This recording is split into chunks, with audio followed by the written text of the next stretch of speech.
Olá, galerinha do meu coração! Tudo bom? Galera, hoje vamos continuar falando aí sobre o século XIX. Vocês perceberam aí que o século XIX é com certeza, né, o século dos séculos. Por quê? Porque muitas coisas vão acontecer no século XIX. E aqui nós temos uma vertente que se estende ao realismo, tá? Que é justamente o naturalismo e o impressionismo, certo? Então é uma corrente que tem muito do realismo, tá? Muitos aspectos relacionados ao realismo, vocês vão perceber que inclusive as características gerais se assemelham bastante, né? Mas é um movimento que já está aí trazendo coisas novas, pensamentos novos, trazendo à tona pensamentos que logo vão aparecer lá no modernismo, certo? Então é um momento bastante crítico, né? Assim como foi o realismo, né? Vamos lá então, gente, para contexto histórico, né? O que estava acontecendo nesse momento? Vamos lá? Segundo o reinado de Dom Pedro II, a gente tem o momento, né, da capital que está no Rio de Janeiro, e vocês sabem, né, qual a influência de uma capital, né? Então, quando há essas mudanças de capitais, né, são todas estratégicas e elas têm aí as devidas consequências. Em 1888, nós temos aí uma data, né, que é muito marcante, que foi justamente, né, a assinatura da abolição da escravatura, e vocês sabem também que esse momento é um momento aí de muita publicação, né? Inclusive o nosso querido Machado está publicando aí nesse momento, né? E por fim, em 89 nós temos aí a proclamação da República aqui no Brasil. Então nós estamos aí num contexto em que estão acontecendo muitas coisas, né? E muitas coisas que são importantes para a gente refletir, né? Quais são as consequências desse contexto histórico para dentro do movimento, né? Então, a partir desse contexto, quais seriam os pensamentos do movimento, qual seria a voga do movimento, qual seria o objetivo desse movimento. Então, como eu disse para vocês, né, muitas das características do realismo vão aparecer aqui no naturalismo também, como aquela ideia de objetividade, verossimilhança, né? Eu preciso que tenha verossimilhança para que esse texto, para que essa obra de arte se aproxime, seja o mais próximo da realidade, né? Lembrando que sempre que eu estou falando de obras de arte, né, eu estou falando de representação, ou seja, de mímese. Então, por isso, essa mímese, ela deve ser verossímil, ela deve se acercar muito da realidade. E aí, em consequência, né, gente, eu tenho muita descrição, né? Por quê? Porque para ficar o mais verossímil possível, eu preciso que o meu leitor ou, né, o meu espectador saiba sobre o que eu estou falando, saiba detalhes do que eu estou falando. Para quê? Para que eu dê mais credibilidade. É importante a gente pensar, se ele quer o mais próximo da realidade possível, ele tem que me dar aí, né, ferramentas para que eu consiga relacionar essa proximidade com a realidade. Eu não conseguiria fazer esses parâmetros se eu não conseguisse, né, ter tanta descrição e não fosse aí tão semelhante com a representação dessa realidade desejada. E aí eu tenho alguns elementos que vão aí instaurar esse tipo de análise dessa realidade, né, gente? Que é justamente a observação, né? Então esses sujeitos eles devem observar o que está acontecendo nessa realidade, certo? Fazer uma análise dessa realidade e para colocar em prática a observação e a análise eu preciso fazer uso da razão. Depois, gente, outra voga que é muito importante é justamente essa ideia de universalismo. Por que isso é importante?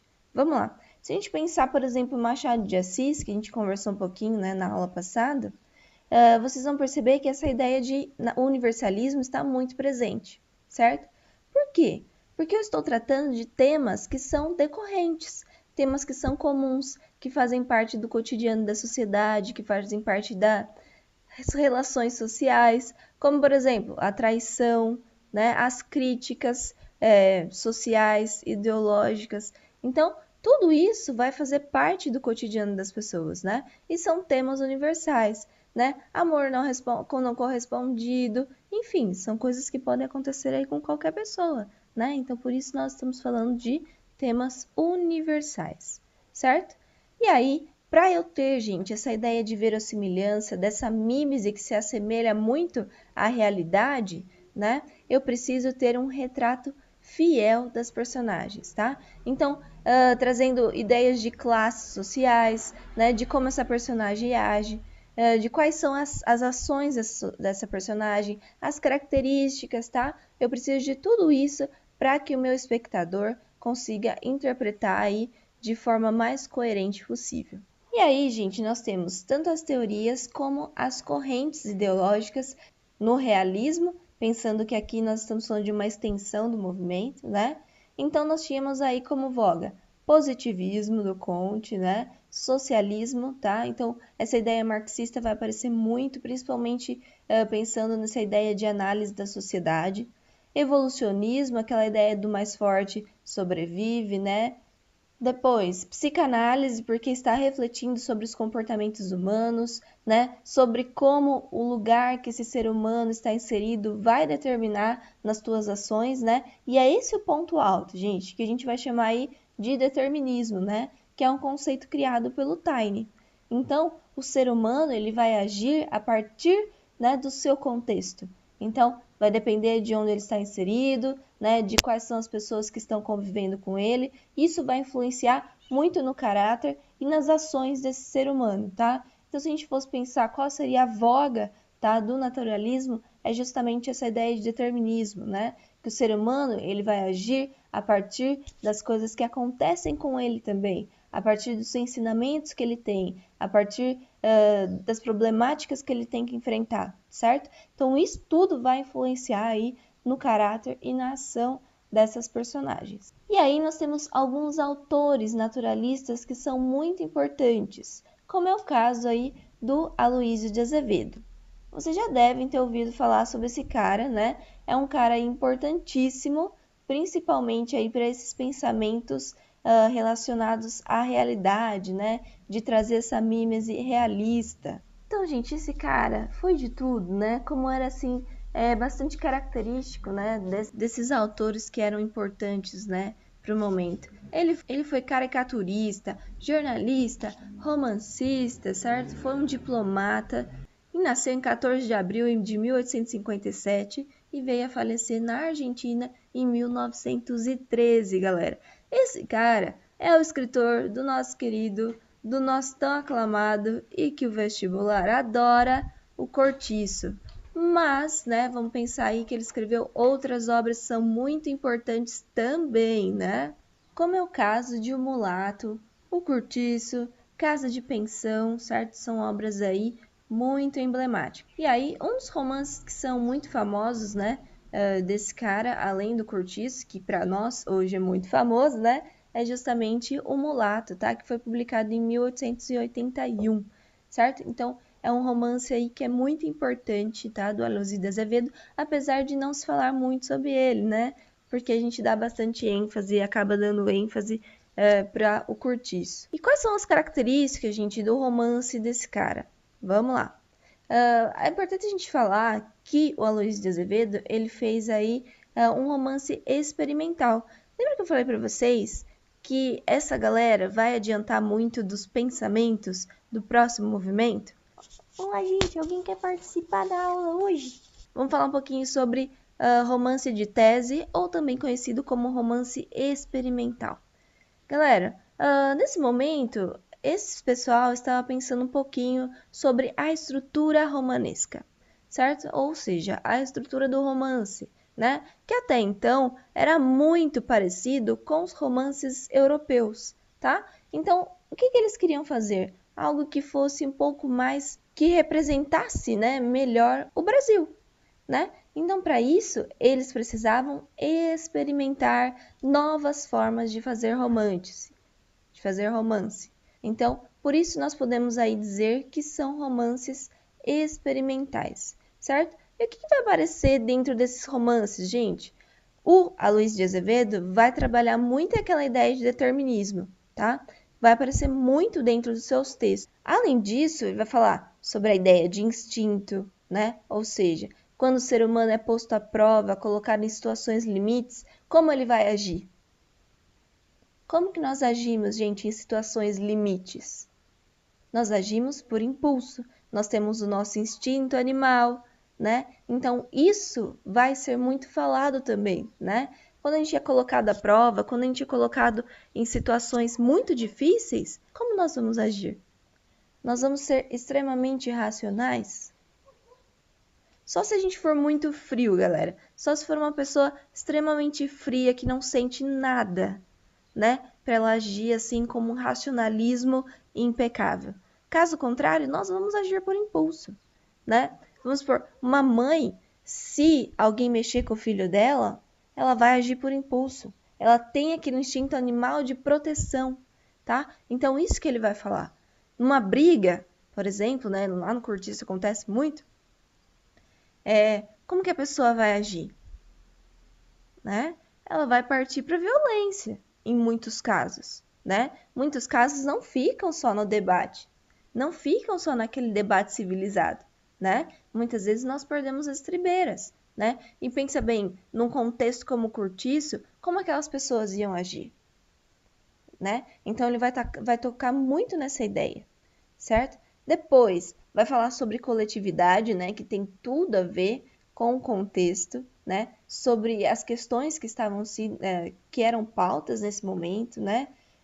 Sobre como as pessoas agem no coletivo, se elas pensam umas nas outras, né? Como que é isso? Como são as relações humanas? Outra coisa que vai aparecer, gente, muito, muito, muito, são as ideias patológicas, né? De patologia, ideia de saneamento básico. Pensa bem, qual era a estrutura do cortiço? Como aquelas pessoas viviam? Como as pessoas que estão às margens da sociedade vivem? Elas têm as melhores condições? Elas têm as melhores condições básicas para ter uma vida digna? Pensa lá no século XIX, né? Quais as consequências de não ter saneamento básico, de não ter uma higiene, de não ter um direcionamento do governo sobre essas pessoas para que elas tenham aí o mínimo de dignidade possível, né? Quais eram as consequências? Muitas doenças, né, gente? Tinha muitas doenças. E esse cara vai tocar aí sobre um assunto bastante polêmico, vamos pensar aí, século XIX, né? Se hoje existem várias polêmicas sobre isso, imagina século XIX. Vai tratar sobre a homossexualidade, certo? Então, no cortiço isso também vai aparecer, certo? As relações homossexuais, certo? Então, como isso se dava naquele momento? Quais eram os pensamentos daquele momento sobre isso, tá? Então, o Aloysio vai tratar bastante sobre isso também. Então, aqui, gente, nós temos aí a imagem, né, de um cortiço, né, todas as pessoas que convivem nesse meio, né, tudo é muito compartilhado, né, não tinha banheiro, vocês sabem que era tudo usado, as necessidades básicas eram feitas aí por meio de fossas, né, então vocês imaginam quais eram as consequências, né, desse tipo de vivência que essas pessoas tinham. Então, principalmente pensando em consequências aí patológicas e também, né, de afloramento de instintos, né? Você está convivendo com muitas pessoas, né? Praticamente eles vivem aí numa coletividade, né? Eles têm a casinha deles, a portinha deles ali? Tem, só que muita coisa é compartilhada, né? Pensa, uma casinha do lado da outra, você escuta tudo, né? Você discute com os vizinhos, você vai lavar a roupa tudo junto, né? Enfim, então ali eles vivem numa coletividade, né? E essa coletividade ela tem consequências. Então, outra imagem aqui para vocês, tá? De um cortiço, vocês podem ver as condições, né? Que essas pessoas viviam. A capa aqui do nosso querido livro, que é um livro, assim, gente, maravilhoso, né? Não é só porque cai no vestibular, apesar de agora, né, o vestibular tá renovando um pouquinho a lista, né? Mas é algo aí que vai cair no Enem, vai cair em alguns vestibulares pontuais, né? Então é importante a gente pensar que é um romance que vai refletir bastante sobre o contexto, né, em que essas pessoas estavam inseridas. E, gente, e uma coisa muito interessante para a gente pontuar sobre o cortiço, né, é sobre o processo de zoomorfismo, né, que a gente pode traduzir aí como processo de animalização, né? Isso aconteceu lá também, né, mas de forma inversa, quando a gente leu Vidas Secas, né? Lembra ali que o processo, né, é o inverso. A gente tem o processo de humanização para uma personagem que é um animal, que é no caso ali a cachorrinha baleia, certo? Aqui não, é o contrário, tá? O processo é de animalização, certo? Ou seja, de zoomorfismo. Por quê? Porque as pessoas vão agir como animais, certo? E em muitos pontos do livro isso vai aparecer, né? Por exemplo, nas relações entre pessoas, né? Na convivência pessoal delas. A gente tem uma passagem do livro que o narrador compara, né, a relação de duas personagens com um coelho, certo? Então, para vocês verem que esse processo é muito batido dentro desse livro, né? E é uma das pautas que são bastante importantes, tá? Então, dentro desse contexto em que as pessoas estão inseridas, elas passam aí por um processo de zoomorfismo. Elas vão perdendo a parte humana delas e vão agindo mais por instinto do que de forma racional, certo? Então é um dos pontos altos do livro, com certeza, tá? E algo aí para a gente refletir, certo? Então, quando nós estamos em condições extremas, sim, nós vamos aí aflorar os nossos processos, né? Bastante animalescos, certo? Então, todo o nosso instinto animal, ele vai aflorar, ele vem à tona, certo? E em muitos momentos do livro isso vai aparecer, certo? Além, gente, da ideia, né, de diferenças de classes sociais, a gente pode pegar lá o nosso português, o Miranda, né? Qual a relação que ele tem com essas pessoas dentro do cortiço, né? Qual a ideia dessas pessoas também em relação a ele, né? Que são de classes sociais diferentes, né? Então, qual é o posicionamento dessas pessoas? Isso também vai ser muito explorado na obra do Aloysio de Azevedo. E aí a gente chega num autor que é bastante importante também, né? Que ele pode ser considerado como um autor impressionista, que é justamente Raul Pompeia, né? Raul Pompeia, gente, não é tão conhecido como Aloysio de Azevedo, tá? Mas é uma figura também muito importante desse movimento que vai também tocar em temas tabus desse momento. Então é um cara, gente, que nasceu lá em 12 de abril de 1963, né? E vem a falecer no Rio de Janeiro em 25 de dezembro de 1895. Olha só, né? Um cara que vai falecer, vir a falecer no Natal, uma data aí tão importante dentro da sociedade, certo?